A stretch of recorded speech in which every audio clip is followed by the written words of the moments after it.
chapter 6 verse 10. உன்னத பாட்டு 6வது அதிகாரம் 10வது வசனம்.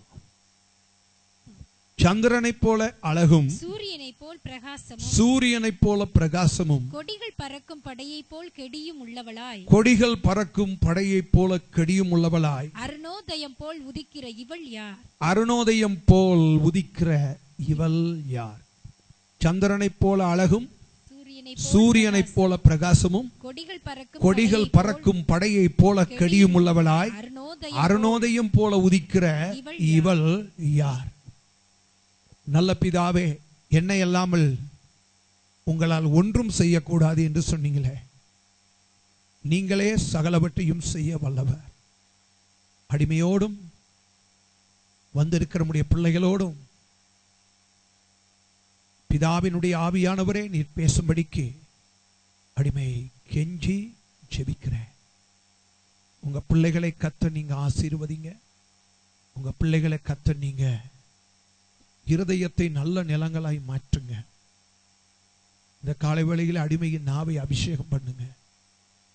திக்குவாயின் மந்த நா உள்ளவன், பிரயோஜனமானவைகளை மட்டும் போதிக்கிற ஞானமுள்ள தகப்பன், அடிமையின் நாவை அக்கினியினாலே நீர் தொடுவீராக, அபிஷேகத்தினாலே நீர் தொடுவீராக. ஆண்டவரே, உம்முடைய வல்லமையை கத்த நீர் உம்முடைய வசனங்களின் மூலமாய் வெளிப்படுத்தும். இயேசுவின் நாமத்தில் பிதாவே, ஆமென். இந்த வசனம் உன்னத பாட்டு 6:10 விதமாக சொல்லுகிறது. சந்திரனைப் போல அழகும் சூரியனைப் போல பிரகாசமும் கொடிகள் பறக்கும் படையை போல கெடியும் உள்ளவளாய் அருணோதயம் போல உதிக்கிற இவள் யார்? இங்கே சாலமோன் சூலமித்தியாளை அவள் என்ன செய்கிறார் என்றால், எப்படியாவது சாலமோனுக்கு எத்தனை மனைவி தெரியுமா? 1000 கரெக்ட். 700 மனைவி தான். Only 700 wives. அது பத்தாதான் அவருக்கு. மறுமனையாட்டிகள் 300 பேர். எப்படிங்க? மறுமனையாட்டிகள் 300 பேர். ஒன்லி 300. டோட்டல் எத்தனை? 10 செஞ்சுரி. இவர் தான் நம்ம இந்தியா டீம்ல இருந்திருக்கணும். ஆனா அவர் அங்க போய் இருந்துட்டாரு. சரி, பரவாயில்ல. மொத்தம் அவருக்கு 700 + 300 1000. இவர் சாலமோன் பார்த்தீங்கன்னா அதுல இந்த சூலேமித்தியாள் என்பவள், சிலர் ஆசிரியர்கள் என்ன சொல்றாங்க அப்படின்னா, சூனேம் என்கிற அந்த ஊர் இருக்குல்ல, அந்த ஊர்ல இருந்த ஒரு பெண்ணா. இந்த பெண்ணையும் கூட சாலமோன் ராஜா என்ன செய்ய விரும்பினார்னா, தனக்கு மனைவாட்டியா, தனக்கு மனைவியாக ஆக்கிக் கொள்வதற்கு முயற்சி செய்தார். ஆனா 7வது அதிகாரத்தில் நீங்க பாத்தீங்கன்னா அந்த அம்மா மனைவியா ஆகல. எப்படின்னு கேட்டா அவ சொல்லிட்டா, இல்ல என் நேசர் தான் என்னுடையவர் அப்படின்னு சொல்லிட்டா. ஹல்லேலூயா, ஆமென். நீ 700ஓட 701 என்ன சேர்க்கணும்னு விரும்பாதப்பா, என் நேசர் தான் என்னுடையவர் என்று சொல்லிட்டா. நீங்க 7வது அதிகாரத்தில் நீங்க வாசிச்சு பார்த்தீங்கன்னா, ஜெபத்தோட வாசிக்கணும். வாசிச்சீங்கன்னா அது உங்களுக்கு புரியும். அப்ப அந்த இவளையும் தன்னோடு கூட சேர்த்து கொள்ளணுங்கிறதுக்காக, தனக்கு ஒரு மனைவியை ஆக்கி கொள்ளணுங்கிறதுக்காக இந்த சூனேமியால பாத்தீங்கன்னா அவர் ரொம்ப அதிகமா புகழுகிறாரு. இவ ஒரு ராஜ குடும்பத்தை சேர்ந்தவளும் அல்ல, இவ சாதாரணமான ஒரு பெண் தான். ஆனா இவருக்கு என்னன்னு கேட்டீங்கன்னா, அழக பார்த்த உடனே ராஜகுமாரத்தியா யாரா இருந்தா நமக்கு என்ன, அழகு பார்த்தா முடிஞ்சது. இந்த ராஜாக்களே இப்படிதான் இருந்திருக்காங்க இல்லையா? ஒரு படை தளபதியினுடைய மனைவி தான் யாரு? பத்சேபாள். அழக பார்த்தா உடனே என்னன்னு கேட்டீங்கன்னா, அவர் ராஜ குடும்பமா எந்த குடும்பமா அதெல்லாம் நமக்கு பிரச்சனை கிடையாது.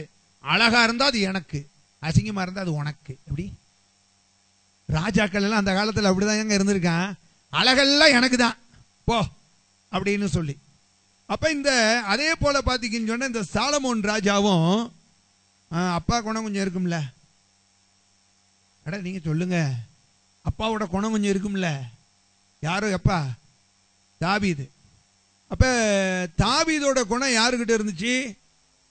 சாலமோன் கிட்டையும் இருந்துச்சு. தாவீதுடைய குணம் யார்கிட்ட இருந்துச்சு?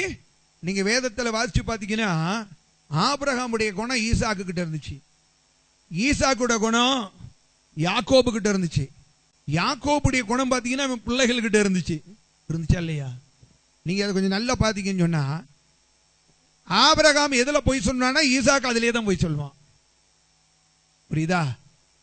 ஈசாக்குடைய மகன் யாக்கோபு யாரு? அவனும் அதே மாதிரி தான். யாக்கோபுடைய மகன் யாரு?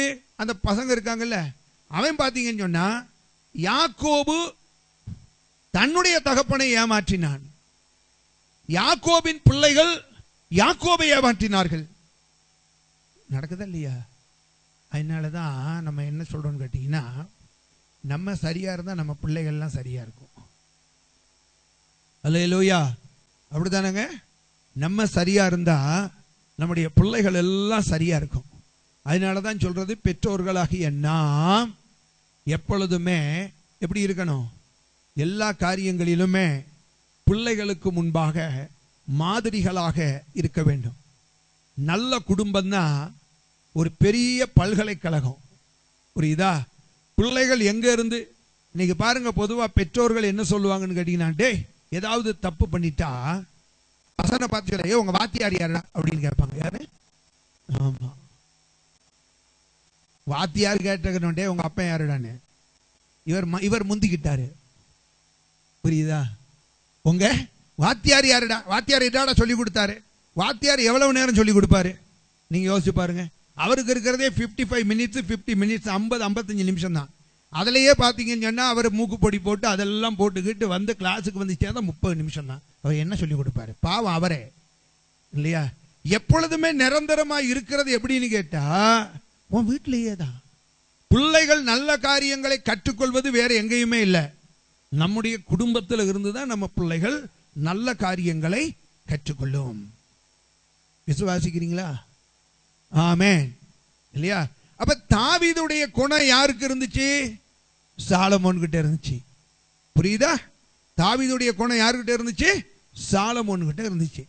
அந்த சாலமோன் பாத்தீங்கன்னா சாதாரணமான ஒரு பெண்ணாகிய அந்த சூலமித்தியாலை அதிகப்படியாக எப்படியாவது வர்ணிச்சு, எப்படிங்க? எப்படியாவது வர்ணிச்சு தன்னுடைய வார்த்தையில அவளை அப்படியே உருகி போக வைத்து அவளை எந்த விதத்திலாகிலும் தனக்கு இன்னும் ஒரு மனைவியாக 1001 சேர்த்துக்குள்ள அவனுக்கு ஒரு ஆசை தான். புரியுதா? ஆனா அவ பாத்தீங்கன்னு சொன்னா ஒரே வார்த்தையில முடிச்சுட்டா. நீங்க 7வது அதிகாரத்துல வாசிச்சு பாருங்க. அவ சொல்றா, என் நேசர் தான் என்னுடையவர், நான் என் நேசருடையவள். ஹல்லேலூயா. நான் சாலமோனுக்கு உரியவன் அல்ல, நான் சாலமோனுக்கு உரியவள் அல்ல. நீ என்னதான் என்னை புகழ்ந்தாலும், என்னதான் நீ என்னை பெருமை பாராட்டினாலும், என்னதான் என்னிடத்துல இல்லாத அழகை எல்லாம் இருப்பது போல நீ என்னை வர்ணித்தாலும், நான் என்னுடைய நேசர் உடையவளே. ஆமென். புரியுதா? அந்த நேசர் தான் எனக்கு உரியவர். சாலமோன் எனக்கு உரியவர் அல்ல. சாலமோன் எனக்கு உரியவர் அல்ல. அப்ப நீங்க பாத்தீங்கன்னா இப்படி அதிகமா அவன் புகழ்கிறான். அவன் புகழும் போதுதான் அவன் சொல்லுகிறான் என்னவென்று சொன்னால், சந்திரனை போல அழகும், சூரியனை போல பிரகாசமும், கொடிகள் பறக்கும் படையை போல கெடியும் உள்ளவளாய் அருணோதயம் போல உதிக்கிற இவள் யார்? அருணோதயம் போல உதிக்கிற இவள் யார்? அதாவது ஒரு மணவாளனாகிய சாலமோன் மணவாட்டியின் இடத்தில அவள் இந்த குணாதிசயங்களை எல்லாம் எதிர்பார்க்கிறாள். சரியா? மணவாட்டி என்றால் இப்படிதான் இருக்கணும். நான் இப்ப சொல்றேன் இன்னொன்னு. ஒரு தகப்பன் மகனிடத்துல கேட்கிறான், டேய் உனக்கு கல்யாண வயசு ஆகி போச்சுடா, உனக்கு நாங்க பொண்ணு பார்க்க போறோம், உனக்கு பொண்ணு எப்படிடா இருக்கணும் அப்படின்னு கேட்டா அவன் என்னெல்லாம் சொல்லுவானோ? சொல்லுவானா? அட சொல்லுங்க, சொல்லுவான்ல. ஆமா அப்பா, நீங்க எதையாவது என்ன செய்யப்படாது, ஏதாவது ஒன்று பிடிச்சிட்டு வந்து எனக்கு கட்டி வைக்க சொல்லப்படாது. அதனாலதான் தகப்பன் மகன்கிட்ட கேட்கிறான், டேய் உனக்கு வேண்டிய பொண்ணு எப்படி இருக்கணும் அப்படின்னு கேட்டா, அப்பொழுதுதான் நம்ம இப்படி வச்சுக்கிடுவோமே, பிதாவாகிய தேவன் குமாரனாகிய இயேசு கிறிஸ்துவின் இடத்துல அவர் கேட்கிறாரு, டேய் உனக்கு மணவாட்டி தேவை மகனே, மகனே உனக்கு மணவாட்டி தேவை, நீ எதிர்பார்க்கிற மணவாட்டி எப்படிப்பட்டவளாய் இருக்க வேண்டும் என்று கேட்கிறார். அப்பொழுது இயேசு கிறிஸ்து சொல்லுகிறார் என்று வைத்துக் கொள்வோம். என்ன சொல்லுகிறார் தெரியுமா? எனக்குன்னு ஒரு மணவாட்டி வந்தா சந்திரனை போல அழகா இருக்கணும், சூரியனை போல பிரகாசமா இருக்கணும், கொடிகள் பறக்கும் படையை போலவா இருக்கணும். எந்த மாப்பிள்ளையாவது அப்படி கேட்டிருக்கீங்களா?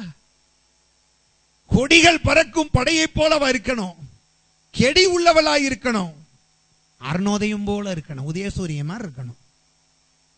அருணோதயம் என்ன அர்த்தம்? உதயசூரியன் மாதிரி இருக்கணும். அல்லேலூயா. அருணோதயம் என்றால் உதித்து வரும் சூரியன், மறையும் சூரியன் அல்ல, உதித்து வருகிற சூரியன்.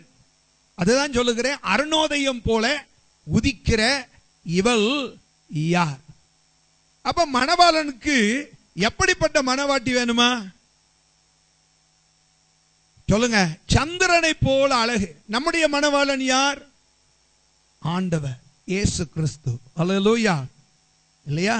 அப்ப அவருக்கு மத்திய ஆகாயத்தில் என்ன நடக்க போகுது? ஒரு திருமணம் நடக்க போகுது. மத்திய ஆகாயத்தில் இயேசு கிறிஸ்துவுக்கு திருமணம் நடைபெற இருக்கிறது. அந்த மணவாட்டி யாரு? நம்ம தான். மணவாட்டி யாருங்க? நம்ம தான், சபைதான். சபை என்றால் யாரு? கட்டடம் அல்ல, ஸ்தாபனம் அல்ல. சபை என்பது யாரு? சொல்லுங்க. சரீரமா? நாம்னு சொல்லப்படாது. ஆமா, கூட்டணி சேர்க்கப்படாது. கூட்டணியில இருந்து மன்மோகன் சிங் படுற பாட பத்தியலா, அதனால வேண்டாம், நம்ம தனியா சொல்லுவோம். யாரு சபை என்றால்? யாரு? நான். சபை என்றால் யாருங்க? நான். அப்ப சபையாகிய அப்ப மணவாட்டி யாரு? நான். மணவாட்டி யாருங்க? அப்ப இயேசு கிறிஸ்துவை மத்திய ஆகாயத்திலே மணமுடிக்கும் போகும் மணவாட்டி யாருங்க? சொல்லுங்க. நான். நான் நான் தான். அப்ப அவர் இப்ப குமாரனாகிய இயேசு கிறிஸ்து பிதாவாகிய தேவனிடத்திலே அவர் சொல்லுகிறார், எனக்கு மணவாட்டி வேணும், எனக்கு மணவாட்டி வேணும். ஆனா அந்த மணவாட்டி எப்படிப்பட்டவளா இருக்கணும்? சந்திரனை போல அழகா இருக்கணும், சூரியனை போல பிரகாசமா இருக்கணும். இப்படி எல்லாம் யாராவது பையங்க கேட்டீங்கன்னு வைங்க, உங்களுக்கு பொண்ணே கிடைக்காது.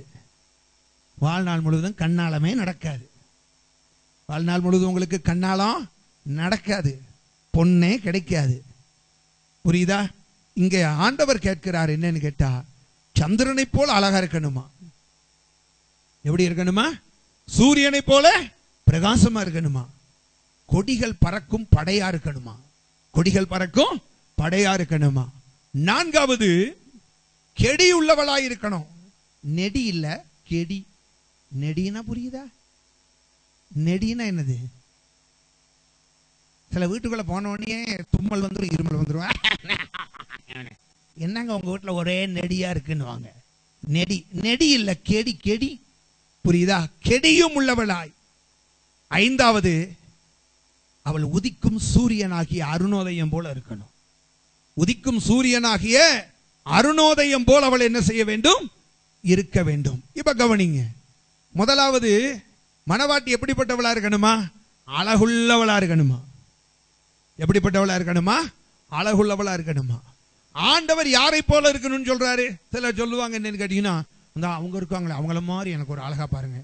அவங்கள மாதிரி அழகா பார்த்தா சிலருடைய வாழ்க்கை அளவா மாறிடும். சிலர் அப்படிதான் கேட்கிறேன், அவங்கள மாதிரி அழகா வாழ்ந்தா மாமா கட்டியிருக்காரு அவரம்மா அப்படின்னு. அவங்கள மாதிரி அழகா. மாமா படுற பாடு உனக்கு என்ன தெரியும்? உண்டா இல்லையா? ஆமா. சில பெண்கள் சொல்லுவாங்க என்னன்னு கேட்டீங்கன்னா, அந்த நம்ம அத்திக்கு பார்த்த மாதிரி நல்லா நல்ல மாப்பிள்ளை எப்படி இருக்கணும்? நல்ல ஜைஜாண்டிக்கா நல்லா இருக்கணும், நல்ல மீச கிசை இல்லாம மொட்டையா மலக்கையை எடுத்துட்டு வரக்கூடாது, நல்ல மீச உள்ள மாப்பிள்ளையா அப்படி இருக்கணும், கலரா இருக்கணும் அப்படின்னுவாங்க. அத்தை படுற பாடு இதை கேட்டாலே சொல்ல மாட்டாங்க. அத்தை பாவம் சொல்லாம இருக்கு. புரியுதா? அதனாலதான் ஆண்டவர் சொல்லிட்டாரு, அவனை மாதிரி இவர்ல மாதிரிலாம் வேணாம் ஐயா, சூரியனை போல இல்ல, அதாவது சந்திரனை போல எப்படி இருக்கணும், அழகா இருக்கணும். சந்திரன் எப்படிப்பட்டது? அட சொல்லுங்க, அழகுள்ளது. சந்திரன் எப்படிப்பட்டது? அழகுள்ளது. சந்திரனுடைய அழகு எப்ப தெரியும்? இரவுல தான் தெரியும். சந்திரனுடைய அழகு எப்ப தெரியுங்க?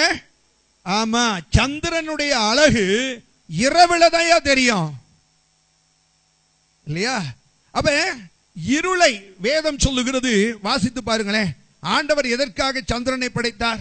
சங்கீதம் 136:9, Psalm 136:9.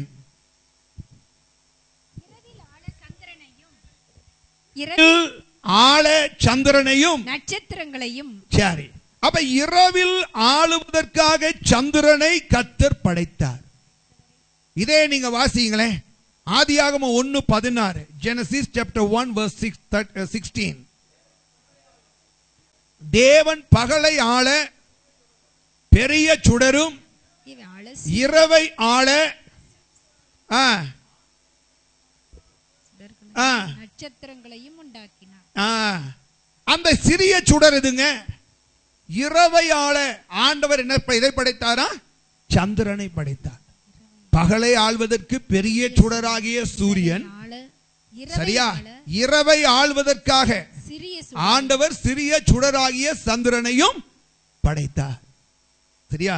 அப்ப சந்திரனுடைய, நீங்க சந்திரன் அழகா இருக்கிறது என்று ஆண்டவர் சொல்லுவதற்கு காரணம் என்ன தெரியுமா? சந்திரன் இருளை ஆளுகை செய்கிறது. கவனிக்கணும், ஆண்டவர் மாம்சீக கண்ணோடு பார்த்து அழகுன்னு சொல்லல, ஆண்டவர் தெய்வீக கண்களோடு பார்த்தார். அந்த தெய்வீக கண்களோடு ஆண்டவர் பார்த்த போது சந்திரன் எப்படி இருந்தது? அழகா இருந்தது, சரியா? சந்திரன் எப்படி இருந்துச்சுங்க? அழகா இருந்தது. இந்த சந்திரனுக்கு ஆண்டவர் அழகு என்று சொல்லுவதற்கு காரணம், அது இருட்டிலே அது நல்ல பிரகாசமாய் இருப்பதினாலே மாத்திரமல்ல, ஆண்டவர் அதை படைத்த நோக்கமே என்னவென்று சொன்னால், இருளை ஆளுகை செய்வதற்காக. ஆண்டவர் எப்பொழுது சந்திரனை ஒருவேளை வெறுத்திருப்பார்னு கேட்டீங்கன்னா, இருள் சந்திரனை ஆளுகை செய்திருந்தால், இருளானது சந்திரனை ஆளுகை செய்திருந்தால் நிச்சயமா அவர் சொல்ல மாட்டாரு, எனக்கு ஒரு மணவாட்டி வேணும், அது சந்திரனை போல அப்படின்னு சொல்லவே மாட்டாரு. காரணம், கர்த்தர் மணவாட்டியாக எதிர்பார்ப்பது எதை என்று யாரை என்று சொன்னால், ஆளுகை செய்யப்படுகிறவர்களை அல்ல, ஆளுகிறவர்களைத்தான் கர்த்தர் மணவாட்டியாக தனக்கு வேண்டும் என்று சொல்லுகிறார். ஆமென். அப்ப சந்திரன் ஏன் அழகா இருக்குது சொல்லுங்க? அது இருளை ஆளுகை செய்கிறது. அது என்ன செய்கிறதுங்க? இருளை அது ஆளுகை செய்கிறது. இருள் எங்க பார்த்தாலும் இருள் தான், எங்க பார்த்தாலும் இருள் தான். ஆனா இவ்வளவு இந்த உலகம் முழுவதும் இருளினாலே நிரம்பி இருந்தாலும் சந்திரன் என்ன செய்கிறதா? அந்த இருளை ஆளுகை செய்கிறது. இருளை ஆள்வதற்காகத்தான் ஆண்டவர் சந்திரனை உண்டாக்கினார். மணவாட்டியாகிய திருச்சபை அது எப்படிப்பட்டது என்று சொன்னால், திருச்சபை என்கிற நீங்களும் நானும் எப்படிப்பட்டவர்களாக இருக்க வேண்டும் என்று சொன்னால், இருளால் ஆளப்படுகிறவர்களாக அல்ல, இருளை ஆளுகிறவர்களாக இருக்கணும். ஹல்லேலூயா. இருளை ஆளுகிறவர்களாக இருக்கணும். நான் 2 நாளைக்கு முதல்ல ஒரு வீட்டுக்கு போயிருந்தேன். அந்த தம்பி ரொம்ப நல்ல தம்பி, இப்ப இங்கதான் இருக்கிறான். அப்ப அந்த தம்பி அவங்க அப்பா கிட்ட ஒரு காரியம் சொல்லியிருந்தானா. என்னன்னு கேட்டா, அப்பா காலையிலிருந்து சாயங்காலம் வரைக்கும் என் காது கேட்க கெட்ட வார்த்தையே பேசிக்கிட்டு இருந்தா எனக்கு எப்படிப்பா இருக்கும் அப்படின்னு சொல்லி. நல்ல தம்பி, இவன் கெட்ட வார்த்தையெல்லாம் பேச மாட்டான், கடவுளுக்கு பயந்த ஒரு தம்பி. இது உண்மையா? அவன் தன்னுடைய ஆதங்கத்தை சொல்றான். எங்க பார்த்தாலும் ஸ்கூல்ல தான் இருக்கிறேன், வாத்தியார் கெட்ட வார்த்தை பேசிக்கிட்டே இருக்காரு. வலது பக்கம் இருக்கிற தம்பியும் கெட்ட வார்த்தையே பேசுறான், இங்க இருக்கிறதும் கெட்ட வார்த்தை பேசுது, ஏத்தாப்புல இருக்கிற பொண்ணும் கெட்ட வார்த்தை பேசு, எல்லாம் கெட்ட வார்த்தை. நான் இதையே கேட்டுக்கிட்டு இருந்தா எனக்கு எப்படிப்பா ஆகும் அப்படின்னு நான் அந்த தம்பியை பார்த்து கேட்டேன், எப்பா அவன் போய் வீட்டில் சொல்லணும். என்னன்னு கேட்டா, எப்ப பார்த்தாலும் என் பக்கத்துல ஒருத்தன் உட்கார்ந்துருக்கான், பைபிள் வார்த்தையே பேசிக்கிட்டு இருக்கான், நல்ல வார்த்தையே பேசிக்கிட்டு இருக்கான், ஆசீர்வாதமான வார்த்தையே பேசிக்கிட்டு இருக்கான். அப்பா இதையே நான் கேட்டுக்கிட்டு இருந்தா எனக்கு என்னப்பா ஆகும் அப்படின்னு அவன் போய் அங்க கேட்கணும். என்ன இருள் உன்னை ஆளுகை செய்ய முயற்சி செய்தாலும் சரியா, நீ உன்னுடைய சுபாவங்கள், உன்னுடைய குணங்கள், உன்னுடைய தன்மைகள், உன்னுடைய பரிசுத்தமான வார்த்தைகள் இல்லையா, மன்னிப்புக்கு ஏதுவான வார்த்தைகள், தேவனுக்கு பிரியமான வார்த்தைகளை நீ ஒவ்வொரு சூழ்நிலையிலும் பேசிக்கொண்டே இருக்கும் போது அந்த இருள்களை ஆளுவதற்காகத்தான் கர்த்தர் உன்னை சூரியனாக சந்திரனாக கர்த்தர் உன்னை வைத்திருக்கிறார். அல்லேலூயா, ஸ்தோத்திரம். எந்த இருளும் நம்மை ஆளுகை செய்ய முடியாது. உனக்குள்ளே கர்த்தர், இன்றைக்கு அந்த தம்பிக்கும் சொல்லுகிறேன், எல்லாருக்கும் சொல்லுகிறேன், கர்த்தர் இருளை ஆளுவதற்காக தான். அவனுடைய கெட்ட வார்த்தைகளும் அவனுடைய எந்த விதமான தீய காரியங்களும் உன்னை பாதிக்க முடியாது. இருளை ஆளுவதற்காக கர்த்தர் உன்னை சந்திரனாக வைத்திருக்கிறார்.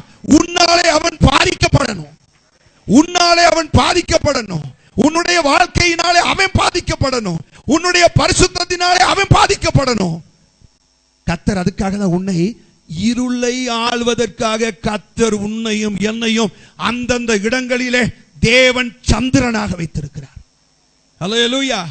சிலர் சொல்லுவாங்கன்னு கேட்டீங்கன்னா நல்லா கவனிங்க. சிலர் பாருங்க, ஒரு பிள்ளைய கொண்டு போய் ஸ்கூல்ல சேர்க்கணும். ஸ்கூல்ல சேர்க்கறதுக்கு போல பாருங்க 1000 கேள்வி கேட்பாங்க. ஐயா அந்த ஸ்கூல் எப்படி நல்ல ஸ்கூலா?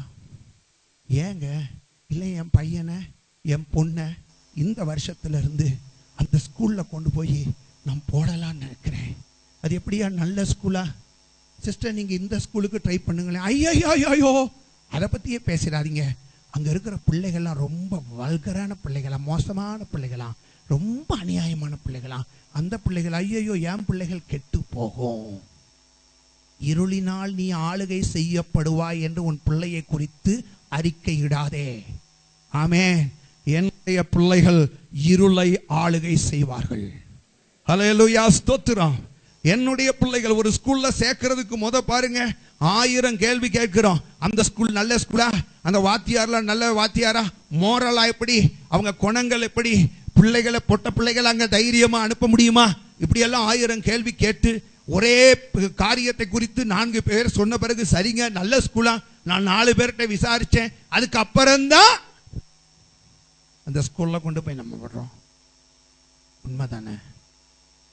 ஏதாவது ஒரு ஸ்கூலை சொல்லிட்டு ரொம்ப மோசமான ஸ்கூல் தாங்க, பிள்ளைகள் இருக்கே அது பிள்ளைகளே கிடையாது, அத்தனையும் குட்டிச்சாத்தான், ஆனாலும் பரவாயில்ல நல்ல ஸ்கூல், என் பிள்ளைகள் அங்கே தான் படிச்சது, நீங்கள் அங்கே கொண்டு போய் உங்கள் பிள்ளைகளையும் விடுங்க அப்படின்னு நான் சொல்கிறேன்னு வைங்க, அப்படின்னு நான் சொல்கிறேன்.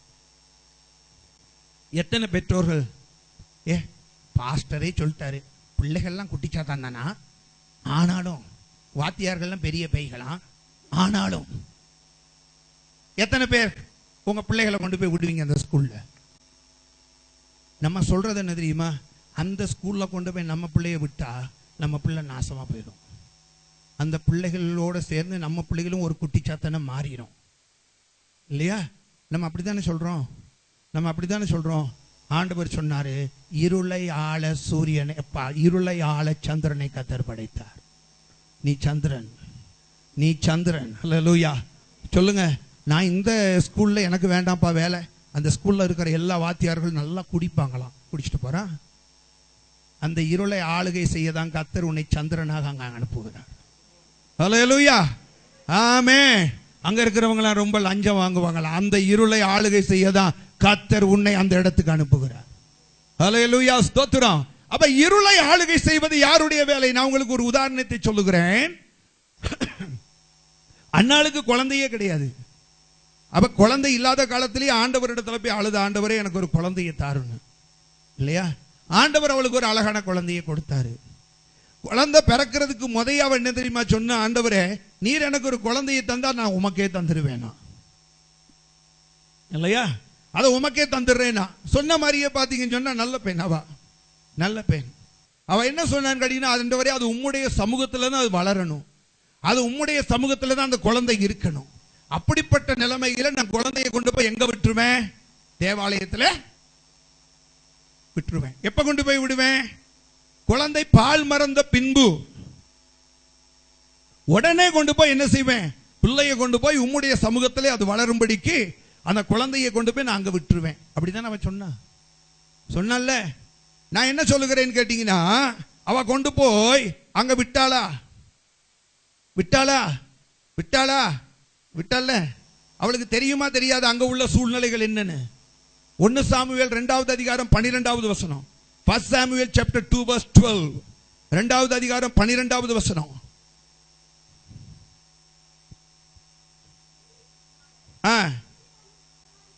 யாருங்க? ஏலியின் குமாரன் பேலியாளின் மக்கள். ஏலி பேலி யாருங்க? ஏலி இன் குமாரர்கள் யாரெல்லாம்? ஓப்னி பெனகாஸ். சரியா? பாஸ்டருடைய பிள்ளைகள் 2 பேரும், தீர்க்கதரிசியின் பிள்ளைகள் 2 பேரும் எப்படி இருந்தாங்களா? ஆசாரியனுடைய பிள்ளைகள் எப்படி இருந்தாங்களா? பேலியாளின் மக்கள். பேலியாளின் மக்கள்னா அப்ப ஏலியினுடைய மனைவி பேர் பேலியாளோ? பிசாசின் பிள்ளைகளுங்க. பேலியாளின் மக்கள்னா எப்படிங்க? பிசாசின் பிள்ளைகளாய் இருந்தார்கள். அவர்கள் பாஸ்டருடைய பிள்ளை யார் அறியலையா? அவரை உலகத்துக்கெல்லாம் பிரசங்கம் பண்ணிட்டாரு. அவர் உலகத்துக்கெல்லாம் பிரசங்கம் பண்ணிட்டாரு. ஆனா எதற்கு யாருக்கு பண்ண மறந்துட்டாரு? பிள்ளைகளுக்கு வார்த்தைகளை பேசுவதற்கு மறந்து விட்டார். வாசிங்க. அந்த ஆசாரியர்கள் ஜனங்களை நடப்பித்த விதம் என்னவென்றால், அந்த ஆசாரியர்கள் ஜனங்களை நடப்பித்த விதம் என்னவென்றால், எவனாகிலும் ஒரு பழியை செலுத்தும் காலத்தில் இறைச்சி வேகும்போது ஆசாரனுடைய வேலைக்காரன் 3 கூறுள்ள ஒரு ஆயுதத்தை தன் கையிலே பிடித்து வந்து. இது என்ன அநியாயமா இருக்கு? ஒரு கூறுள்ள ஒரு ஆயுதத்தை கொண்டு வந்து வெந்துகிட்ட கறியை குத்தி எடுத்துருவானா? எப்படின்னு கேட்டா, ஆண்டவருக்கு அது போதும் இல்லையா? நமக்கு வேணையா? எப்படி? இவ்வளவு அக்கிரமங்கள் நிறைந்த சூழ்நிலை எங்க இருக்கு? ஆலயத்துல இப்படிப்பட்ட நிலைமைகள். இந்த ஆலயத்துக்குள்ளதான் யாரை கொண்டு போய் விடணும்? அப்ப இந்த சாமுவேல், அன்னாளின் மகனாகிய அந்த சாமுவேல் யாரோடு இப்ப வளரணும்? பேலியாளின் மக்களோடு தான் வளரணும். இது அன்னாளுக்கு தெரியுமா தெரியாதா? அங்க இருக்கிறது பேலியாளின் பிள்ளைகள் தெரியுமா தெரியாதா?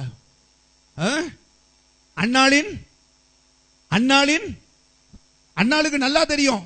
அங்க தேவாலயத்தில் இருக்கிறது யாரு? பேலியாளின் பிள்ளைகள் என்று நல்லா தெரியும். ஆனாலும் கூட தான் எடுத்துக்கொண்ட தீர்மானத்திலே அவள் உறுதியா இருந்தா. சரியா? தான் எடுத்துக்கொண்ட தீர்மானத்தில் அவள் எப்படிப்பட்டவளா இருந்தா? உறுதியா இருந்தா. அவளுக்கு தெரியும், நான் பெற்றெடுத்த ஜபத்தினாலே வளர்த்த என்னுடைய பிள்ளையாகிய சாமுவேல், அவன் இருளை ஆளுகை செய்கிற ஒரு சந்திரன்.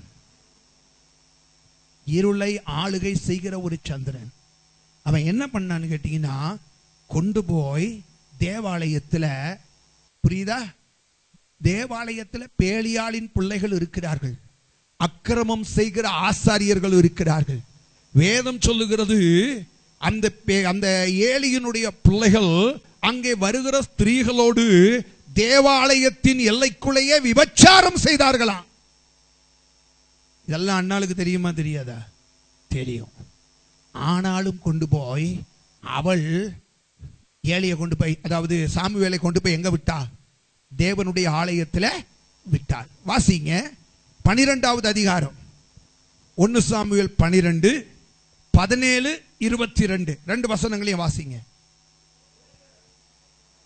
அம்மோன் புத்திரரின் 1 சாமுவேல் 12 17 22 2 வசனம். இன்று கோதுமை அறுப்பின் நாள் அல்லவா? நீங்கள் உங்களுக்கு ஒரு ராஜாவை கேட்டதினால் கர்த்தரின் பார்வைக்கு செய்த உங்களுடைய பொல்லாப்பு பெரியதென்று நீங்கள் கண்டு உணரும்படிக்கு நான் கர்த்தரை நோக்கி விண்ணப்பம் பண்ணுவேன். அப்பொழுது இடி முழக்கங்களையும் மழையையும் கட்டளையிடுவார் என்று சொல்லி சாமுவேல் கர்த்தரை நோக்கி விண்ணப்பம் பண்ணினார். அன்றைய தினமே கர்த்தர் இடி முழக்கங்களையும் மழையையும் கட்டளையிட்டார். நல்லா கவனிக்கணும். பேலியாளின் ஜனங்களின் நடுவிலே வாழ்ந்து கொண்டிருந்த வளர்ந்து கொண்டிருந்த அந்த சாமுவேல் எப்படிப்பட்டவனா தான் இருந்தான் சொல்லுங்க? அவன் ஜெபிக்கிறவனா இருந்தான். அவன் ஜெபிக்கிறவனா இருந்தான். பேலியாளின் பிள்ளைகளாய் இருந்த ஓப்பனி பெனகாசி ஏலியினுடைய பிள்ளைகள், அவர்களுடைய துன்மார்க்கமான வாழ்க்கை இவனை எந்த விதத்திலும் பாதிக்கவில்லை. 22வது வசனம். கர்த்தர் உங்களை தமது ஜனமாக்கிக் கொள்ள பிரியமானபடியினால் கர்த்தர் தம்முடைய மகத்துவமான நாமத்தின் நிமித்தம் தமது ஜனத்தை கைவிட மாட்டார். இப்ப பாத்தீங்கன்னு சொன்னா, யாரு பேலியாளின் பிள்ளைகளா இருந்தாலும் சரி, யாரு பேலியாளின் பிள்ளைகளாக இருந்தாலும் சரி, சாமுவேல் எப்படிப்பட்டவனா தான் இருந்தான்? ஜெபிக்கிறவனா தான் இருந்தான்.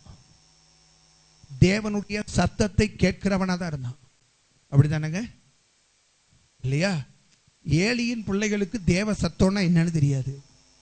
ஆனால் அவர்களோடு கூட இருந்து, அவர்கள் நடுவிலே இருந்து, அவர்களோடு சாப்பிட்டு, அவர்களுடைய துஷ்ட வாழ்க்கைக்கு நடுவிலும் இவன் ஜெபிக்கிறவனாகவும் தேவனுடைய சத்தத்தை கேட்கிறவனாகவும் தான் இவன் காணப்பட்டான். அப்படிதானங்க? இதுல இருந்து நம்ம என்னத்தை புரிந்து கொண்டோம்? இன்னொரு வசனத்தையும் சொல்லுகிறேன். இதே 12வது அதிகாரம் 2ல இருந்து வாசிங்க. இப்போதும் இதோ ராஜாவானவர் உங்களுக்கு முன்பாக சஞ்சரித்து வருகிறார். நானோ கிழவனும் நரைத்தவனும் ஆனேன். என் குமாரர் உங்களோடு. யாரு சொல்றா? சாமுவேல் சொல்றாரு.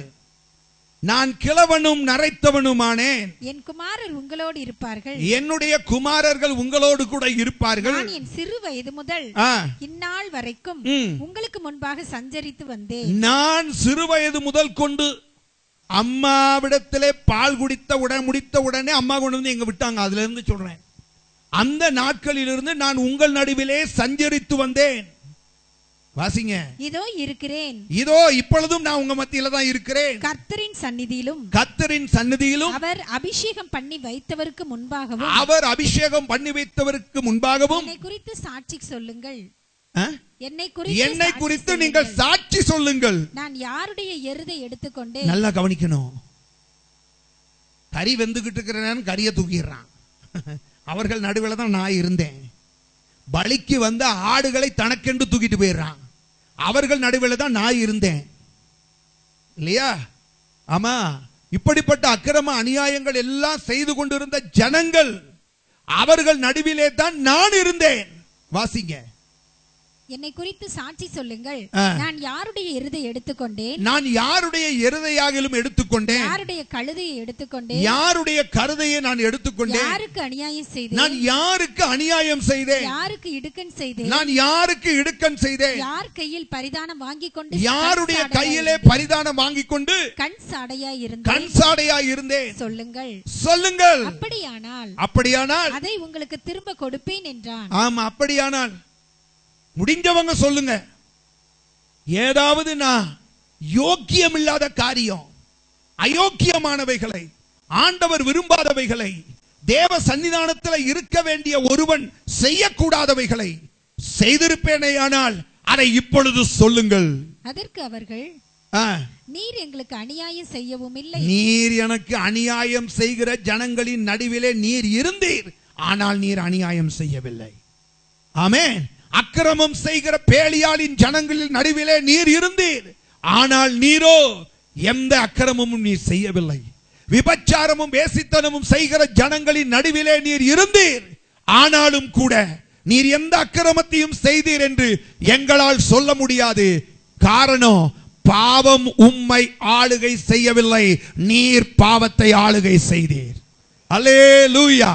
ஆமென். மாம்சம் உம்மை ஆளுகை செய்யவில்லை, நீர் மாம்சத்தை ஆளுகை செய்தீர். அல்லேலூயா. என்ன சொல்ல மாட்டேங்கிறீங்க? கர்த்தர் இயேசு கிறிஸ்துவுக்கு தேவையான மனவாட்டி எப்படி இருக்கணுமா? சந்திரனை போல அழகா இருக்கணுமா? அந்த சந்திரனிடத்தில் உள்ள ஒரு குணம் என்னங்க? ஆளுகை செய்கிற குணம். அது சந்திரன் எப்படிப்பட்டதுங்க?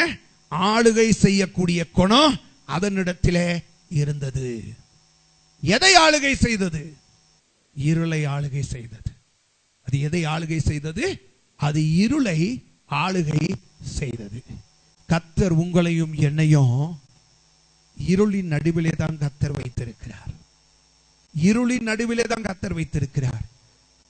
அது எதற்கு என்று சொன்னால், இருள் உங்களை சோதிப்பதற்காக அல்ல, இருளை நீங்கள் ஆளுகை செய்வதற்காக. அல்லேலூயா, ஸ்தோத்திரம், ஆமென். என்ன சத்தமா தான் சொல்லுங்களேன், அல்லேலூயா. யாரெல்லாம் இருளை ஆளுகை செய்கிறார்களோ அவர்கள் கர்த்தருடைய பார்வையிலே அழகானவர்கள். ஆமென். அப்படிதானங்க? என்ன சொல்ல மாட்டேங்கிறீங்க? அல்லேலூயா, அப்படிதான். நீ ஆண்டவர் பாருங்க, ஆரம்பத்திலேயே ஏதேன் தோட்டத்தில் ஆண்டவர் ஆதாமை ஏவாளையும் படைத்து எதுக்காக படைச்சார் தெரியுமா? எல்லாத்தையும் நீ தான் ஆளுகை செய்யணும். ஆமென். எல்லா மிருகங்களும் உனக்கு முன்னாலேயே படைக்கப்பட்டு விட்டது. எல்லா விலங்குகளும் உனக்கு முன்பாகவே படைக்கப்பட்டு விட்டது. எல்லா கொடிய மிருகங்கள், விலங்குகள், பறவைகள் எல்லாம் படைக்கப்பட்டு இருந்தாலும் எல்லாம் ஒன்ன காட்டிலும் சீனியர் தான். ஆனா ஜூனியரா நேத்து படைக்கப்பட்ட உன்னை நான் படைத்த நோக்கமே எல்லாவற்றையும் ஆளுகை செய்வதற்காக தான், ஆளப்படுவதற்காக அல்ல. சொல்லுங்க, நான் எதுக்காக பிறந்தேன்? ஆளுகை செய்வதற்காக. ஆமென். ஒரு நாளில் நான் ஆளுகை செய்யப்பட்டேன். ஒரு நாளில் நான் ஆளுகை செய்யப்பட்டேன். ஆனால் என்றைக்கு மறுபடியும் பிறந்தேனோ அன்றிலிருந்து நான் ஆளப்படுகிறவன் அல்ல, ஆள பிறந்தவன். அல்லேலூயா. நான் மறுபடியும் பிறந்த நோக்கம் எதற்கு என்று சொன்னால், இருளை ஆளுகை செய்வதற்காக, இருளின் ஜனங்களை ஆளுகை செய்வதற்காக, பாவங்களை ஆளுகை செய்வதற்காக, என்னை மேற்கொள்ள நினைக்கும் மாம்சத்தை ஆளுகை செய்வதற்காக கர்த்தர் என்னை எப்படி படைச்சாரு? சந்திரனாக படைத்தார். நீங்க யாரு? நீங்க யாரு? சொல்லுங்க. மனம் திரும்பிட்டீங்களா? மனம் திரும்பிட்டீங்களா? மறுபடியும் பிறந்துட்டீங்களா? மறுபடியும் பிறந்துட்டீங்களா? கர்த்தர் உன்னை மறுபடியும் பிறக்க செய்தது சந்திரனாக இருந்து எல்லாவற்றையும் ஆளுகை செய்வதற்காக. ஹல்லேலூயா. எல்லாவற்றையும் ஆளுகை செய்வதற்காக. ஆளுகை செய்கிற சந்திரன் எதுவோ ஆண்டவருடைய பார்வையிலே அது அழகானது. அப்படிப்பட்ட மணவாட்டி தான் ஆண்டவருக்கு தேவை. பாயிண்ட் நம்பர் 2, வாசியுங்கள். சந்திரனை போல அழகு, இரண்டாவது சூரியனை போல பிரகாசம். மணவாட்டி எப்படி இருக்கணுமா? மணவாட்டி எப்படி இருக்கணுமா? அட சொல்லுங்க, மணவாட்டி எப்படி இருக்கணுமா? பிரகாசமா இருக்கணுமா? எப்படி இருக்கணுமா? பிரகாசமா இருக்கணுமா? பிரகாசம் என்று சொன்னால் இந்த இடத்துல தான் மணவாளன் கேட்கிறார், என் மணவாட்டி எப்படி இருக்கணும்னு கேட்டா பிரகாசமா இருக்கணும். பிரகாசனா சொல்லு, கேண்டில் மாதிரியா? இப்ப அப்பா கேட்கிறாரு, கேண்டில் மாதிரியா இல்ல அந்த மண்ணெண்ணெய் விளக்கு மாதிரியா, எல்இடி லேம்ப் மாதிரியா, எப்படி விளக்கு இருக்கணும்? அப்பந்தான் அவர் சொல்றாரு, எனக்கு அதெல்லாம் பிடிக்காது. சொல்ல வெக்கமா தான் இருக்கு இல்லையா? எனக்கு அதெல்லாம் பிடிக்காது. எனக்கு பொண்ணு எப்படி இருக்கணும் தெரியுமா? சூரியனை போல பிரகாசமா இருக்கணும். எப்படி இருக்கணும்? அப்படி கேட்டீங்கன்னா சகோதரர்களே, உங்களுக்கு வாழ்நாள் முழுவதும் கல்யாணமே நடக்காது.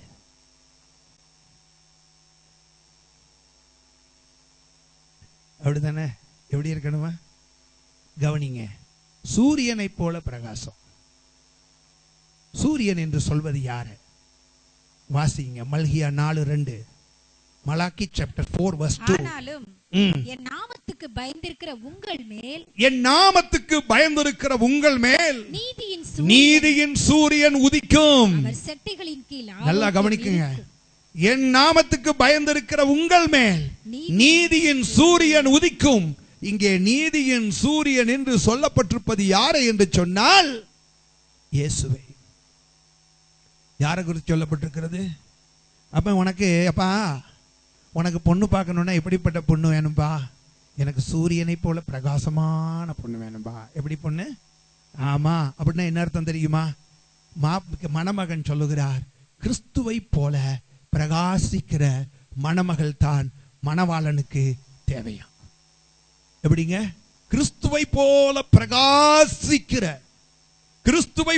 பிரகாசிக்கிற மணவாளன் தான், மன்னிக்கவும், மணவாட்டி தான் மணவாளனாகிய இயேசு கிறிஸ்துவுக்கு தேவை. இது எப்படி இந்த பிரகாசம் வரும் சொல்லுங்க? இந்த பிரகாசம் எப்படி வரும்? நீங்க வேதத்தில் வாசிச்சு பாருங்க. மத்தேயு எழுதின சுவிசேஷம் இயேசு கிறிஸ்துவுக்கு எப்படி பிரகாசம் வந்துச்சு அது நமக்கு தெரிஞ்சாதானே அவரை மாதிரி நம்ம பிரகாசிக்க முடியும். மத்தேயு எழுதின சுவிசேஷம் Matthew chapter 17 verse 2, 17 அதிகாரம் 2வது வசனம். அவர்களுக்கு முன்பாக மறுரூபமானார். அவர்களுக்கு முன்பாக மறுரூபமானார். அவர் முகம் சூரியனைப் போல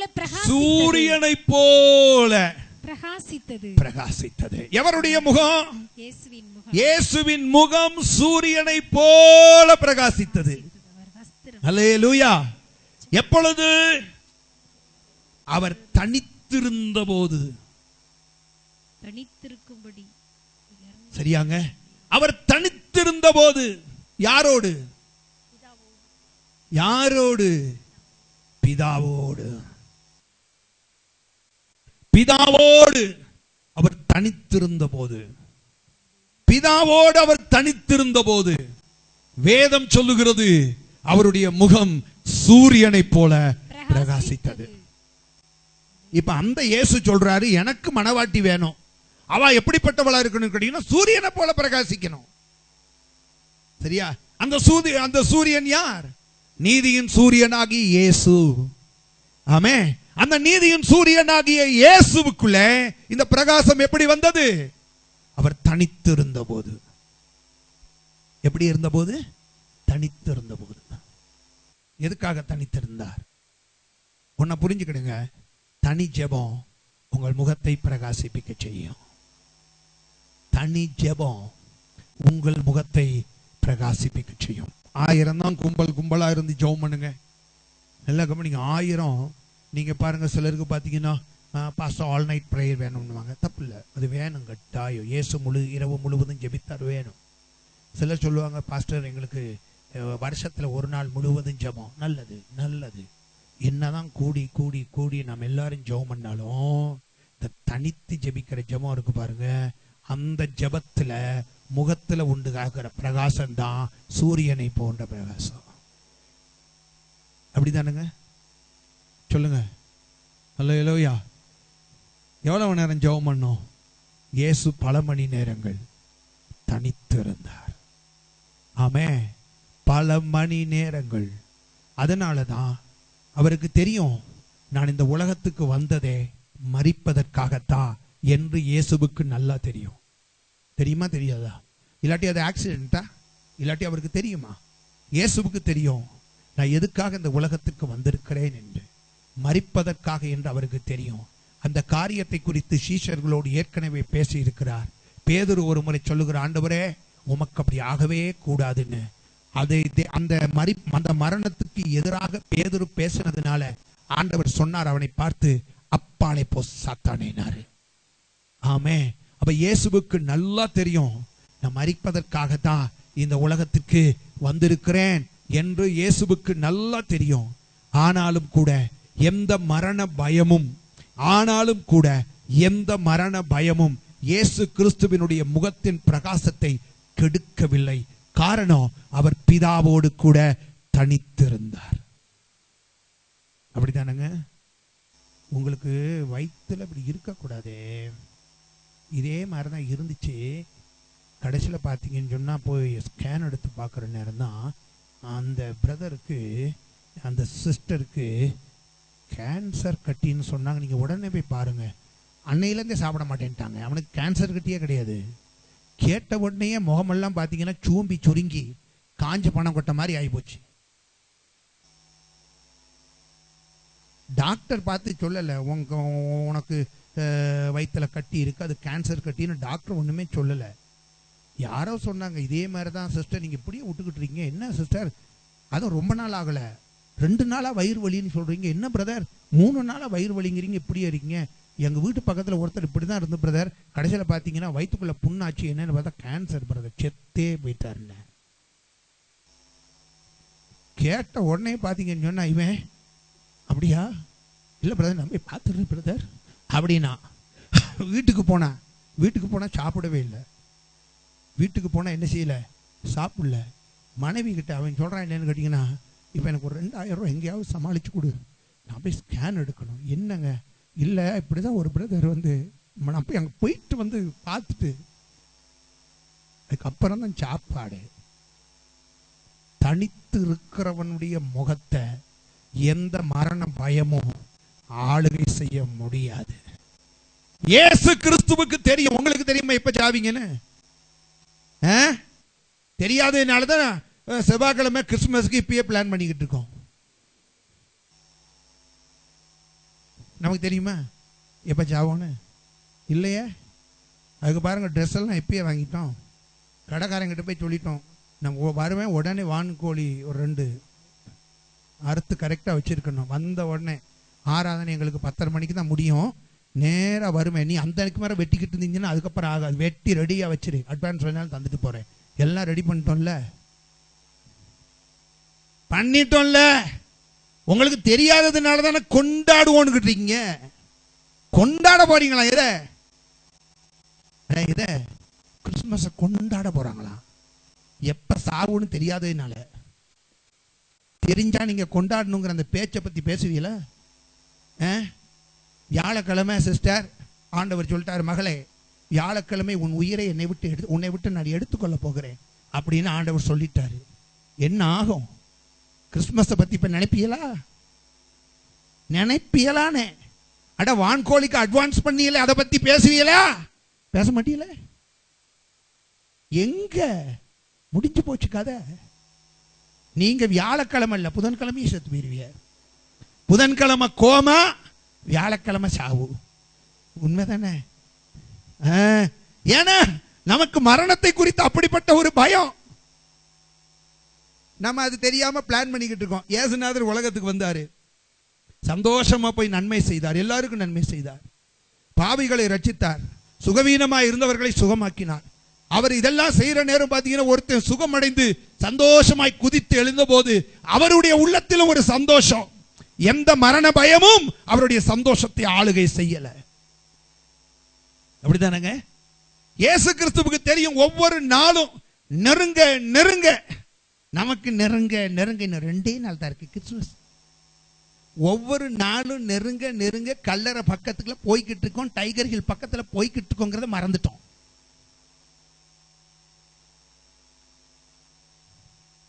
நம்ம அதை மறந்துட்டோம். ஆனா நமக்கு என்னன்னு கேட்டீங்கன்னா 2 நாள் தான் கிறிஸ்துமஸ்க்கு. எப்ப 2 நாள், நாளை மறுநாள் கிறிஸ்துமஸ். புது ட்ரெஸ் போட்டுட்டு கோயிலுக்கு வருவேன். மணி அப்படித்தானடா? சொல்லுடா. ஆமானே. நீ கிறிஸ்துமஸ் கொண்டாட மாட்டியா? கொண்டாட மாட்டியா? அவன் பூரண பெந்தகோஸ்து கொண்டாட மாட்டேன்ட்டான். நான் என்ன சொல்றேன்னு கேட்டீங்கன்னா, நமக்கு எவ்வளவு சந்தோஷம் இருக்கு இல்லையா? ஆனா மரணம் எப்பன்னு தெரியாததுனால தான் இந்த சந்தோஷம் நமக்கு இருக்கு. தெரிஞ்சா ஒருத்தர் சந்தோஷமா இருக்க மாட்டோம். ஆனால் இயேசு கிறிஸ்துவுக்கு மரணம் எப்பன்னு அவருக்கு தெரியும். ஆனாலும் கூட அவள் முகம் பிரகாசித்தது. ஆமென். நான் எப்படியெல்லாம் வேதனைப்பட போறேன்னு அவருக்கு தெரியும். ஆனால் அவர் முகம் பிரகாசித்தது. ரகசியம் என்ன தெரியுமா? அவர் தனித்து இருந்தார். ஃபேமிலி பிரேயர் இருக்கட்டும், நல்லதுதான், புரியுதா?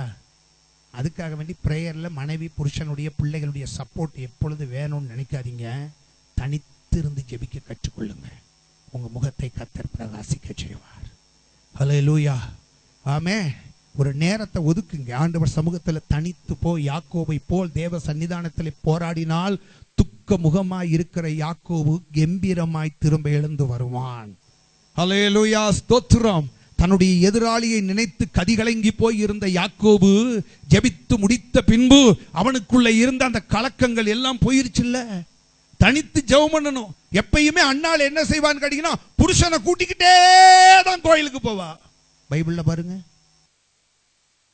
எல்கானாவை கூட்டிக்கிட்டே என்ன செய்வா? எப்பொழுதுமே எல்கானாவை கூட்டிக்கிட்டு தான் கோயிலுக்கு போவா. நீங்க வாசிச்சு பாருங்க. போய் 2 பேரும் பலி செலுத்திட்டு ஒன்னாதான் வருவாங்க. இந்த அம்மாவுக்கு தனியா போய் பழக்கமே இல்லை. நீ என்னைக்கெல்லாம் குடும்பம் குடும்பம் குடும்பம்னு சொல்லி, குடும்ப ஜெபம் தேவைதான், கூட்ட ஜெபம் தேவைதான். ஆனா தனி ஜெபம் தான் உன் முகத்தை பிரகாசிப்பிக்க செய்யும்.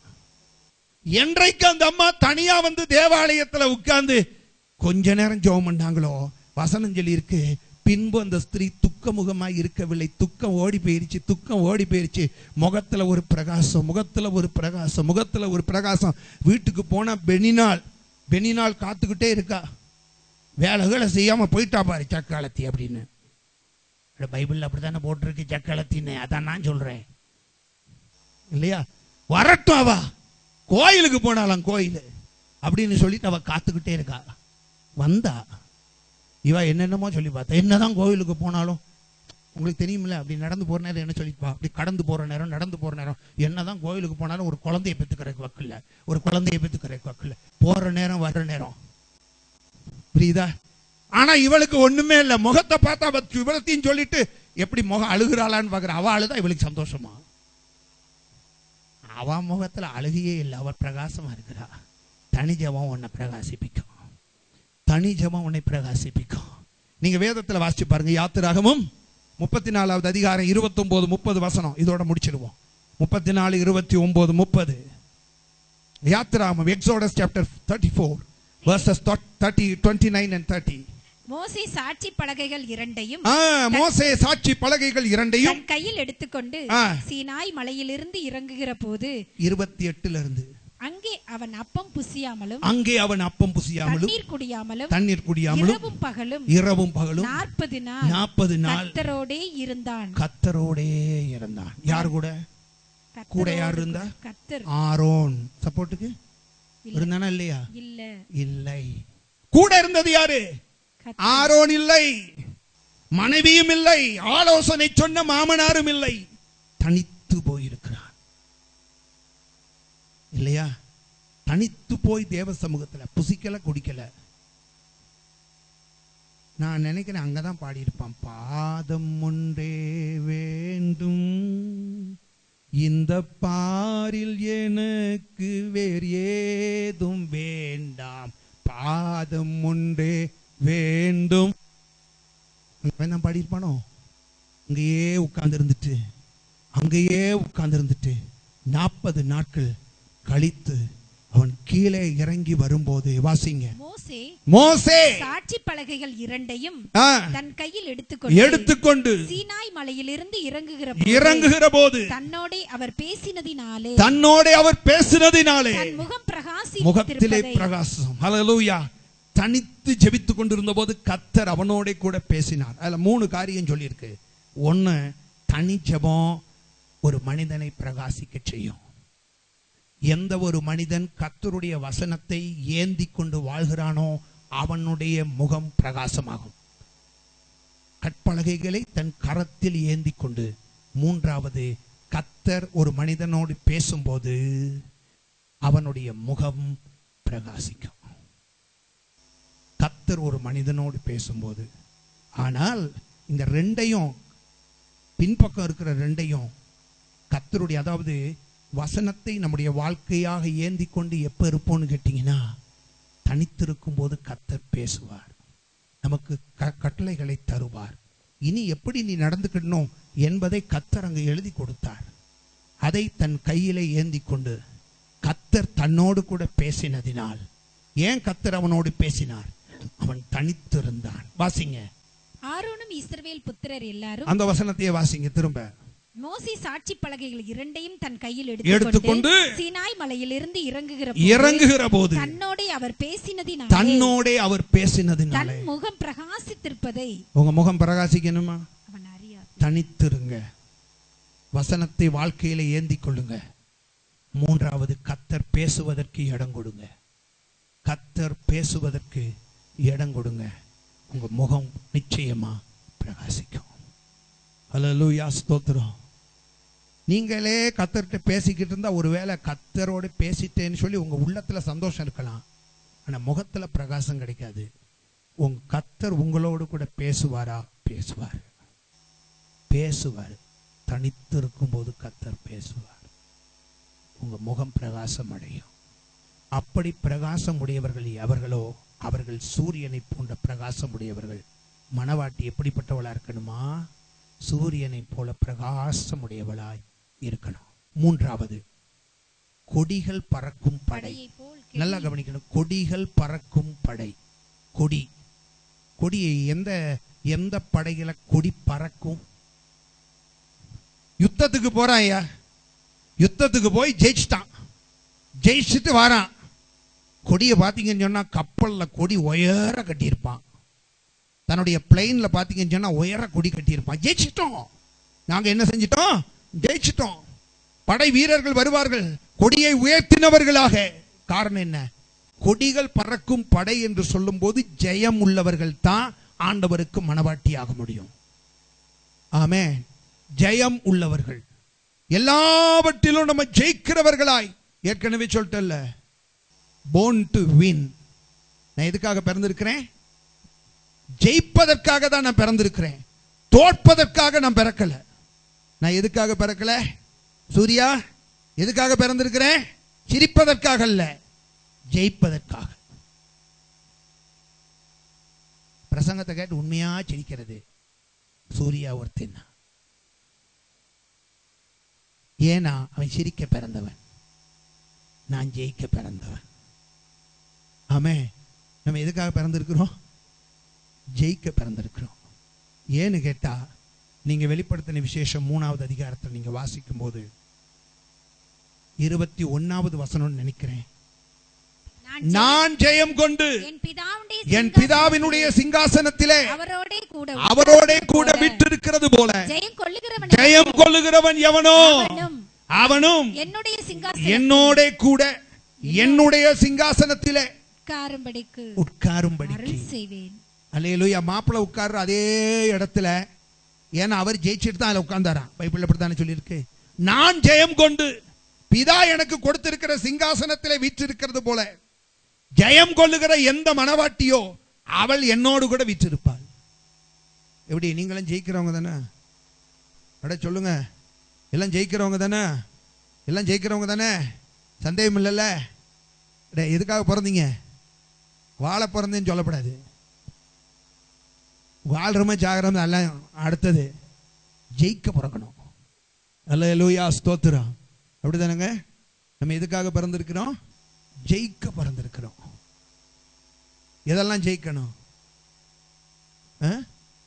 எதெல்லாம் ஜெயிக்கணும்? எல்லாத்துக்குள்ளேயும் அடங்கி இருக்கிறது 4 காரியம், 3 காரியம். ஒன்று, உலகத்தை ஜெயிக்கணும், மாம்சத்தை ஜெயிக்கணும், பிசாசை ஜெயிக்கணும். புரியுதா? உலகத்தை ஜெயிக்கணும், மாம்சத்தை ஜெயிக்கணும், பிசாசை ஜெயிக்கணும். யாரை போல? இயேசுவை போல. அவர் ஜெயிச்சாரா இல்லையா? ஜெயித்தாரா இல்லையா? ஆமா. மத்தேயு 4வது அதிகாரம் எடுத்து வாசிக்க வேணாம், இப்ப அது நீங்க வாசிச்சு பாருங்க வீட்டில் போய். இயேசு ஜெயித்தார். முதலாவது மாம்சத்தை ஜெயித்தார், 2வது உலகத்தை ஜெயித்தார், 3வது பிசாசை ஜெயித்தார். இது 3ஐயும் ஜெயிச்ச பிறகுதான் அவர் மரணத்தை ஜெயித்தார். அவர் என்ன செஞ்சாருங்க? மரணத்தை ஜெயித்தார். எத்தனை பேர் மரணத்தை ஜெயிக்கணும்னு விரும்புறீங்க? அதுக்காக நான் கேரண்டி கொடுக்கல நீங்க சாகவே மாட்டீங்கன்னு. நான் அந்த கேரண்டியை நான் கொடுக்கல, நான் அந்த கேரண்டி கொடுக்கல. அடக்கம் பண்ணப்பட்டாலும் எக்கால சத்தம் போன்ற ஒரு சத்தம் தொனிக்கப்படும் போது கர்த்தருடைய வருகையில எடுத்துக்கொள்ளப்படுகிற, கல்லறை பழக்கப்பட்டு எடுத்துக்கொள்ளப்படுகிற அனுபவம், அதான் மரணத்தை ஜெயிக்கிறது. அல்லேலூயா. அப்படிதானங்க? யாருக்கு அந்த ஸ்லாக்கியம் கிடைக்குமா? கிறிஸ்துவுக்குள் மரித்தவர்கள் முதலாவது எழுந்திருப்பார்கள். ஒருவேளை சாகல, இயேசு கிறிஸ்து வந்துட்டாரு, குழி தோண்டி புதைச்சிட்டு அதுக்கப்புறம் எடுப்பார், அப்படிலாம் கிடையாது. மரணத்தை காணாமலே மறுரூபமாக்கப்பட்டு போயிடுவோம். எத்தனை பேர் விசுவாசிக்கிறீங்க? அதை இப்படிப்பட்ட வாழ்க்கை தான் எனக்கு வேணும் அப்படிங்கிறவங்க எத்தனை பேர்? அல்லேலூயா. ஜெயிச்சிங்கன்னா அது நடக்கும். உலகத்தை ஜெயிக்கணும், மாம்சத்தை ஜெயிக்கணும், பிசாசை ஜெயிக்கணும். பாஸ்டர் ஜெயிக்கணும்னு தான் பார்க்குறேன் பாஸ்டர், முடியவே இல்லை. நான் பாஸ்டர் எத்தனையோ முறை ஜெபம் பண்ணிட்டேன், அந்த பிரதர் எனக்கா ஜெபம் பண்ணாரு, இந்த பிரதர் எனக்கா ஜெபம் பண்ணாரு, எல்லாம் ஜெபம் பண்ணாலும் பாஸ்டர் மாம்சத்தை ஜெயிக்கணும்னு தான் பார்க்குறேன். ஆனால் எல்லா நேரமும் மாம்சம் தான் என்ன ஜெயிக்குது பாஸ்டர். மாம்சம் தான் என்ன செய்யுது? ஏன் நீ ஆள பிறந்தவையா? ஆமே. நீ மாம்சத்துடையவன் அல்ல, மாம்சம் தான் உன்னுடையது, மாம்சம் தான் உன்னுடையது. ஆமே. 1000 வருடம் எத்தனை பேர் அரசாட்சி செய்ய போறீங்க ஆண்டவரோடு? எத்தனை பேர்? நல்லாதான் கையை உயர்த்துங்களேன். கொடிகள் பறக்கும் படையை போல நல்லாதான் கை உயரட்டுமே. அல்லேலூயா, ஸ்தோத்திரம். கீழே போடுங்க. 1000 வருஷம் அரசாட்சி செய்ய போறது நாளைக்கு. நாளைக்கு அது நாட் டுடே, டுமாரோ. இன்னைக்கு முதலாவது நீ உன்னை நீ ஆளுகை செய். உன் மாம்சத்தை ஆளுகை செய், உன் கண்களை ஆளுகை செய், உன் எண்ணத்தை ஆளுகை செய், உன் சிந்தனையை ஆளுகை செய், உன் செயல்களை ஆளுகை செய். நீ விரும்பாததை செய்வதற்கு உன் மாம்சம் தூண்டும் போது மாம்சத்தை அடக்கு. மாம்சமே, நீ என்னை ஆளுகை செய்ய முடியாது, நான் தான் உன்னை ஆளுகை செய்வேன். எத்தனை பேர் அப்படி ஆளுகை செய்ய ஆயத்தம்? அத்தனை பேர் நீங்கள் 1000 வருடம் அரசாட்சி செய்வீர்கள். ஆமென். ஜெயிக்கணும், ஜெயிக்கணும். அடுத்து சொல்லப்பட்டிருக்கிறது, கொடிகள் பறக்கும் படையை போல கெடியும் உள்ளவளாய். கெடினா நெடி கிடையாது, கெடி கெடி. கெடினா தைரியம், கட்ஸ். கெடினா என்னங்க? தைரியம். எப்படிங்க? யாருக்கு தைரியம் இருக்கு தெரியுமா? வாசிங்க நீதிமொழிகள் சீக்கிரமா 28:1. ஒருவனும் தொடராதிருந்தும் துன்மார்க்கன் ஓடி போகிறான். தைரியம். எப்படி? தைரியம். ஒருவனும் தொடராதிருந்தும். என்னன்னு கேட்டா, நடந்து போய்கிட்டே இருந்தேன் சார், பக்கத்துல என்னமோ வந்த மாதிரி இருந்துச்சு. ஐயா, அது உன் நிழலியா? அது உன் நிழலு.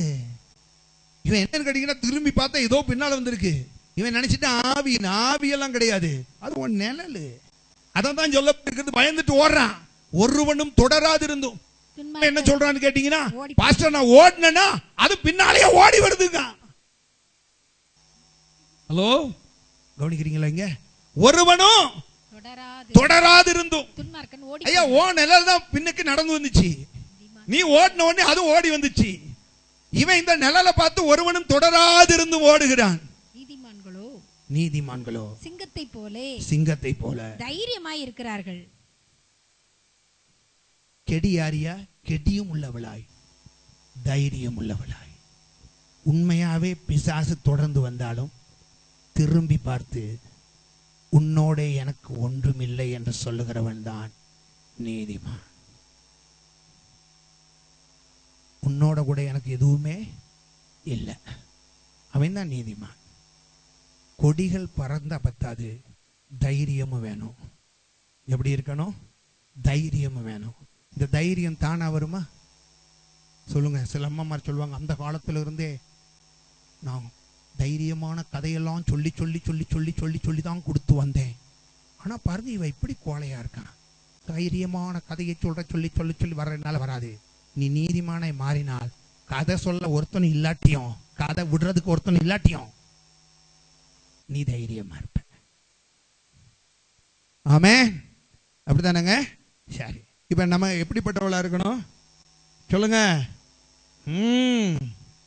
என்ன தைரியம்? சுகம் இல்லாம தான் இருக்கிறேன், சுகம் இல்லாம தான் இருக்கிறேன், எனக்கு கொன்னு போட்டாலும் சரிதான், அவர் தான். என்ன தைரியம்? சரியா? நான் ஆராதிக்கிறவர், நான் இடைவிடாமல் ஆராதிக்கிறவர் என்னை தப்புவிக்க வல்லவர். ஒருவேளை அவர் தப்புவிக்கலன்னா நெருப்புல போய் விழுவேன், விழுந்தாலும் எனக்கு அதை பத்தி கவலை இல்லை. இதான் தைரியம். நீதிமானா இருந்தா மடியில கனம் இல்லையா? வாழ்க்கையில அசுத்தம் இல்ல, வாழ்க்கையில அசுத்தம் இல்ல, சூழ்நிலைகளுக்கு பயமும் இல்லை. எந்த சூழ்நிலை வந்தாலும் சரி, எந்த சூழ்நிலைகள் வந்தாலும் சரி, வாழ்க்கையில அசுத்தம் இல்ல, வாழ்க்கையில பாவம் இல்ல, எதை கண்டு நாம் பயப்படணுங்கிற அவசியமும் இல்லை. அப்படித்தானே? அப்படித்தானங்க? ஆமா. நம்ம எதுக்கு பயப்படணும்? வந்துட்டானா ரைடு? ஏன் ரைடு வரான்? எதுக்கு ஏன் ரைடு வரான்? இவன் எதுக்கு ரைடு வரான்? இவன் எனக்கெல்லாம் கவலையாது. ரைடு வந்தாலும் சரி, அவன் ரைடு போனாலும் சரி. அநியாயமா சம்பாதிச்சிருக்க அக்கிரமக்காரன் இருக்கான் பாருங்க, அவனுக்கு பாத்தீங்கன்னா பூனை தான் வந்திருக்கு, கதவை தட்டும். நாங்கள் ஒரு வீட்டுக்கு போயிருக்க நேரம் அந்த பூனை பார்த்தீங்கன்னா அதே வந்து கதவை தட்டுது, திறந்து விட்டா உள்ள வருது. அப்போ கதவை தட்டுறதை பார்த்தா நானும் முறை ஜாசுவாவும் போனால் அது மனுஷன் தட்டுற மாதிரியே இருக்கு, குட்ட குடக்குன்னு. அவர் சொல்கிறார் அந்த வீட்டுக்காரர், பிரதர் இல்லை மாஸ்டர், பூனை பூனை பூனை பூனை வந்து கதவை தட்டுது. எது வரைக்கும்? எது வரைக்கும்? நம்ம கூட அப்படி பொறுமையாக ஆண்டவரை தட்டிக்கிட்டு இருக்க மாட்டோம், தட்டுங்கள் திறக்கப்படும்னு. ஆனால் அது திறக்கிற வரைக்கும் தட்டுது. எது வரைக்கும்? ஆமா, திறக்கிற வரைக்கும் அது தட்டிக்கிட்டே இருக்கு. பூனை கூட சில வேளையில தட்டினா மடியில கனம் உள்ளவன் வந்துட்டான் போல, வந்துட்டான் போல, ஃபைல் எல்லாம் தூக்கி கட்டிலுக்குள்ள போடு, காசெல்லாம் தூக்கி கக்கூசுக்குள்ள போடு. வந்துட்டான் போலன்னு எல்லாம் போட்டுட்டு இங்க வந்து பார்த்தா பூனை தட்டிக்கிட்டு இருக்கு. அட பாவி, பார்த்துட்டு போட்டிருக்கலாமே, பார்த்துட்டே போட்டிருக்கலாம். ஒருவனும் தொடராது இருந்தோம், துன்மார்க்கன் ஓடுகிறான், நீதிமானோ சிங்கத்தை போல. ஆமே, துன்மார்க்கன் அசிங்கத்தை போல, நீதிமானோ சிங்கத்தை போல. அல்லேலூயா. எப்படி இருக்கிறான்? தைரியமா இருக்கிறான். கடைசியா அப்ப மனவாட்டி எப்படிப்பட்டவளா இருக்கணும்? தைரியமா இருக்கணும். ஆமே, அல்லேலூயா. இயேசு எதுக்கும் தைரியமா இருந்தார், எதுக்கும் தைரியமா இருந்தார். மனவாட்டியும் அப்படிதான் இருக்கணும். கடைசியில சொல்லப்பட்டிருக்கிறது, அருணோதயம் போல உதிக்கிற இவள் யார்? அருணோதயனா புரியுதுங்க? காலையிலே பார்த்தீங்கன்னா, ஆமா, அதிகாலையில் சிலருக்கு அதிகாலை 7 மணிக்கு தான், அது விட்டுருங்க. சிலர் பார்த்தீங்கன்னா சூரியன் உதிக்கிறத பார்த்து எந்திரிப்பான். சிலருக்கு பார்த்தீங்கன்னா சூரியன் வந்து கண்ணாடி வழியா வந்து முதுகுல அடிக்கணும், சுள்ளு, அப்பதான் அவன் எந்திரிப்பான். நீங்க எப்படின்னு தெரியல. இதுக்காகவே சிலர் பார்த்தீங்கன்னா கண்ணாடி ஜன்னலுக்கு பக்கத்துலயே படுத்திருப்பாங்க. ஏன்னு கேட்ட அலாரமே அதுதான், சுள்ளுன்னு வந்து முதுகுல அடிச்ச பிறகுதான் ஓஹோ 7:30 மணி ஆகி போச்சு போல அப்படின்னு எந்திரிச்சு அரைகுறையா ஜெபம் பண்ணிட்டு பல்ல விளக்கிட்டு போறது. கவனிங்க, அருணோதயம்னா எப்படி தெரியுமா? காலையிலேயே ஒரு 5 மணிக்கெல்லாம் பார்த்தீங்கன்னு சொன்னா லேசா ஒரு பக்கத்துல வெளிச்சம் வரும், கிழக்கு பக்கத்துல அப்படி வெளிச்சம் வரும், கொஞ்சம் வரும், அப்படியே வந்து இல்லையா, அந்த இருளை பார்த்தீங்கன்னா விரட்டி அடிச்சிடும். என்ன செய்யும்? அட சொல்லுங்க, இருட்டை என்ன செய்யும்? விரட்டி அடிக்கும். இது எப்படின்னு கேட்டீங்கன்னா, உதிக்கும் சூரியன். நீங்க உடனே என்னடா இவரு ஓட்டு போட சொல்றாருன்னு நினைக்கப்படாது. நமக்கு அதெல்லாம் கிடையாது. யார் வந்தா நமக்கு என்ன? 1000 வருட அரசாட்சிக்காக காத்திருக்கிறேன். எல்லா ஆட்சியிலையும் போர் அடிச்சு போச்சு, அந்த ஆட்சிக்காக காத்திருக்கிறேன். ஆமே, இந்த உதிக்கும் சூரியன் நான் சொல்றதுக்கு காரணம், அது அப்படியே வளர்ந்து வளர்ந்து வளர்ந்து வளர்ந்து மனவாட்டி எப்படிப்பட்டவளா இருக்கணும் தெரியுமா? சொல்லுங்க. மறையும் சூரியனை போல இருக்கக்கூடாது, மறையும் சூரியனை போல இருக்கக்கூடாது, உதிக்கும் சூரியனாக இருக்கணும், வளருகிறவர்களாக இருக்கணும், வளர்ச்சி அடைந்தவளா இருக்கணும். அவள் தான் மனவாட்டி. அப்படித்தானங்க? இதைதான் பவுல் சொல்லுகிறார், நாங்கள் எல்லாவற்றிலும் தேறினவர்களாகும்படிக்கு சொல்லுங்க நாங்கள் கடந்து போகிறோம். புரியுதாங்க? எல்லாவற்றிலும் தேறினவர்களாகும்படிக்கு. அடுத்தது எபேசியர்ல பவுல் சொல்லும் போது சொல்லுகிறார், கிறிஸ்துவின் நிறைவான வளர்ச்சி. கிறிஸ்துவின், ஆமா, வளர்ச்சினா எப்படிப்பட்ட வளர்ச்சிங்கிறீங்க? சிலருக்கு என்னன்னு கேட்டீங்கன்னு சொன்னா, தனக்குள்ள இருக்கிற சில இங்க இந்த கொசுறு மாதிரி சில அங்க ஒண்ணு இங்க ஒண்ணு 2 ஸ்பிரிச்சுவல் ஆவிக்குரிய காரியத்தை வச்சுட்டு நான் வளர்ந்துட்டேன் வாங்க. அது இல்ல. ஆவியானவர் சும்மா ஒண்ணும் பேசல. அதனாலதான் வேதம் சொல்லியிருக்கு, கிறிஸ்துவின் நிறைவான வளர்ச்சி, கிறிஸ்துவை போன்ற வளர்ச்சி. ஏற்ற துணை தானே. அவர் அன்னைக்கே என்ன சொல்லி இருக்கிறாரு? நீ தனிமையா இருப்பது நல்லதல்ல, ஏற்ற துணையை உனக்கு உருவாக்குவேன்னாரு. என்ன துணை? ஏற்ற துணை. அவர் எப்படிப்பட்டவர்? நிறைவான வளர்ச்சி. அதைத்தான் பவுல் சொல்லுகிறார், கிறிஸ்துவின் நிறைவான வளர்ச்சி. மனவாட்டி எப்படி இருக்கணும்? அட சொல்லுங்க, மனவாட்டி எப்படி இருக்கணும்? அவளும் நிறைவான வளர்ச்சியை உடையவளா இருக்க வேண்டும். அதுதான் ஏற்ற துணை. அதுதான் என்ன துணை? ஏற்ற துணை. அப்ப மனவாட்டி எப்படிப்பட்டவளா இருக்குன்னு வேதம் சொல்லுகிறது, சந்திரனை போல அழகு.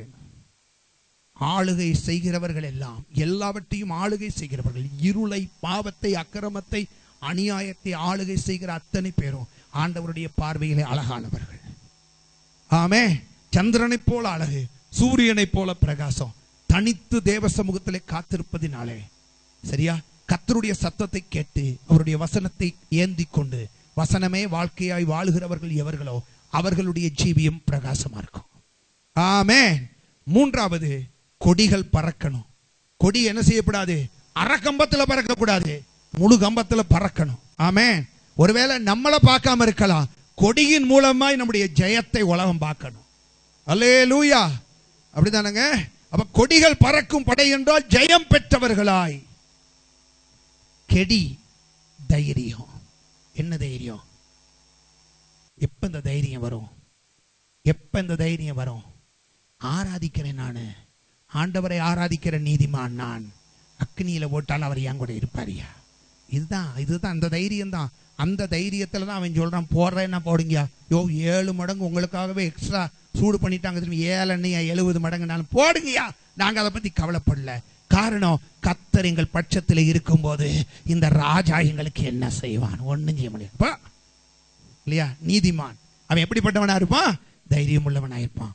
அதான் கெடியும் உள்ளவளாய் வளர்ச்சி அடைந்த கிறிஸ்துவை போல நிறைவான வளர்ச்சி அடைந்த இவள் யார்? ஆமென். அவன் மனவாட்டி எப்படி இருக்கணும்னு புரியுதா? உங்கள்கிட்ட இதில் இருக்கிறது இல்லாதது எல்லாம் வருஷ கடைசி ஆச்சு பாருங்க, கணக்கு பாருங்க, இதில் எதெல்லாம் இருக்குது எதெல்லாம் இல்லை. இந்த நிலைமையில போய் அந்த சேர்ல நான் உட்கார முடியுமா? அந்த சேர் இல்லை, சிங்காசனத்தில் அவர் போய் உட்கார்ந்துட்டாரு, மாப்பிள்ளை போய் உட்கார்ந்துட்டாரு. யார் உட்கார்ந்துட்டா? மாப்பிள்ளை யாரு? இயேசு. அவர் உட்கார்ந்துட்டாரு. அவருக்கு பக்கத்தில் நான் உட்கார்றதுக்கு இந்த வசனத்தின்படி நான் ஆயத்தமா என்பதை நீங்களும் நான் ஆராய்ந்து பார்க்க வேண்டியது இந்த வருஷத்தின் கடைசி பகுதியில். கொண்டாடுங்க. கொண்டாட்டம் உங்களை சிந்திப்பதற்கு தடையா இருக்கக்கூடாது. ஆமே. கிறிஸ்துமஸை கொண்டாடுங்க. கொண்டாட்டம் ஆண்டவரோட நீங்க நெருங்குவதற்கும் இந்த வருஷத்தின் கடைசி பகுதியில தேவ சமூகத்தில் உங்களை உய்த்து ஆராய்ந்து பார்ப்பதற்கும் இந்த கொண்டாட்டங்கள் தடையா இல்லாமல் இருப்பதற்கு ஏதுவாக கடைசி சில நாட்கள் வசனத்தின்படி உங்களை ஆராய்ந்து பாருங்கள். கர்த்தர் உங்களை ஆசீர்வதிப்பார். கண்களை முடிச்சோம் பண்ணுவோம். Praise the Lord. எல்லாரும் எழுந்து நில்லுங்க. யாரும் போக வேண்டாம். நான் ஜெபித்து முடிக்க விரும்புகிறேன். Praise God. Hallelujah. Hallelujah. Hallelujah. Hallelujah. Hallelujah. சின்ன பிள்ளைகள் பெரிய பிள்ளைகள் எல்லாரும் எழுந்து நில்லுங்க. யாரும் வெளியே போக கூடாது. Praise God. Hallelujah. கர்த்தர் எனக்கு கொடுத்த செய்தியை உங்களோடு கூட பகிர்ந்து கொண்டிருக்கிறேன். Praise God. Hallelujah. இயேசுவே உம்மை துதிக்கிறோம். ஆண்டவர் நம்மோடு கூட பேசி இருக்கிறார். ஹல்லேலூயா. ஸ்தோத்திரம். நீங்க யோசிச்சு பாருங்க, நான் இருளை ஆளுகிறவனா, இருளால் ஆளப்படுகிறவனா?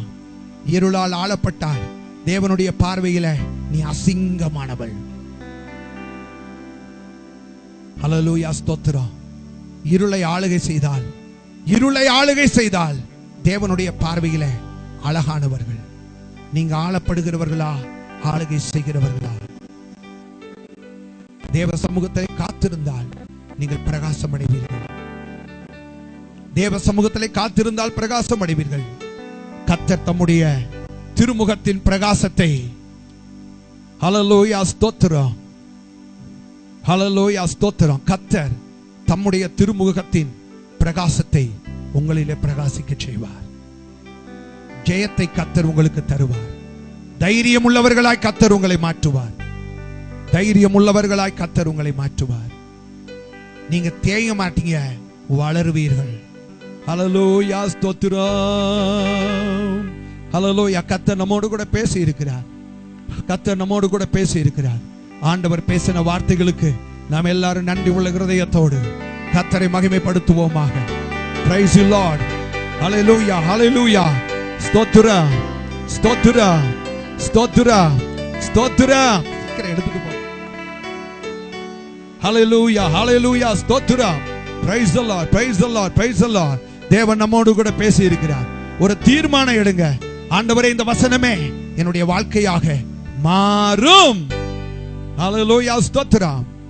எங்கள் அன்பாய் நேசிக்கிற எங்கள் பரலோகத்தின் பிதாவே, இந்த அருமையான நேரத்துக்காக உமக்கு நன்றி செலுத்துகிறோம். இப்பொழுதும் உம்முடைய வார்த்தைகளை தியானிக்க எங்களுக்கு கொடுத்த கிருபைக்காய் ஸ்தோத்திரம். நாங்கள் எதற்காக மறுபடியும் பிறந்திருக்கிறோம் என்பதை எங்கள் வாழ்க்கையிலே உணர்த்தி நம்முடைய கிருபைகளுக்காக நாங்கள் உமக்கு நன்றி செலுத்துகிறோம். வசனத்தை கேட்டிருக்கிறோம். உங்களுடைய பிள்ளைகள் வசனத்தை கேட்டு இருக்கிறார்கள். இவர்களை ஆசீர்வதிங்க. அடிமையோடு பேசினீர். இந்த வசனங்களுக்கு எங்களை முற்றிலுமாய் நாங்கள் அர்ப்பணிக்கிறோம். வசனத்தின்படியே வாழ்ந்து கர்த்தாவே, நாங்கள் உமக்கென்று ஜீவிக்க, உங்க நாமத்தின் மகிமைக்காக ஜீவிக்க கர்த்தர் எங்களுக்கு கிருபையை தாரும். வசனத்தை நாங்கள் வாழ்க்கையாக மாற்றிக்கொள்ள, வசனத்தினாலே நாங்கள் பிரகாசிக்கப்பட, தேவ நாமம் எங்களிலே மகிமைப்பட கர்த்தர் எங்களுக்கு கிருபை தரும்படியாய் நாங்கள் ஜெபிக்கிறோம். உம்முடைய பிள்ளைகளுக்கு இந்த வருடத்தின் கடைசி பகுதி ஆண்டவரே ஆசீர்வாதமாய் இருப்பதாக. உலகத்தின் ஜனங்களைப் போல பெயர் அளவுக்கு இவர்கள் கிறிஸ்துமஸை கொண்டாடுறபடிக்கு கிறிஸ்து தங்கள் உள்ளத்திலே பிறந்த அந்த மகிமையின் அனுபவத்தோடு கிறிஸ்துமஸை உடைய பிள்ளைகள் ஆசரிக்க உடைய பிள்ளைகளுக்கு கிருபையை தாரும். முற்றிலும் பொறுப்பெடுத்துக் கொள்ளும். திரும்பி செல்லும் போதும் தேவ கிருபை உங்க பிள்ளைகளோடு இருப்பதாக இயேசுவின் நாமத்தில் ஜெபிக்கிறோம் நல்ல பிதாவே. ஆமென், ஆமென்.